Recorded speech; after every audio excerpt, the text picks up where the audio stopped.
Learners, আরও জেনে নাও কখন অন বসে কখন ওভার বসে। অন মানে কি, ওভার মানে কি? অন এবং ওভারের মানে হচ্ছে উপরে, তবে পার্থক্য কি? যখন কোনো বস্তুকে টাচ করে থাকে, ধরো এটা একটা বেঞ্চ, এটার উপরে কোনো কিছু থাকলে এটা তার মানে এর উপরে লেগে আছে, তাই এটা হলো এটা হবে অন। আর ধরো আবার এখানে একটা বেঞ্চ আঁকলাম, এই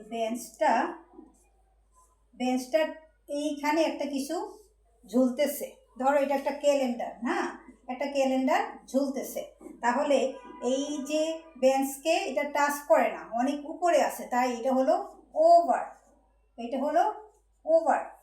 কোনো কিছু টাচ না করলে ওভার, কোনো কিছু টাচ করে তার উপরে থাকলে সেটা হলো অন। এটা হলো পার্থক্য। Thank you.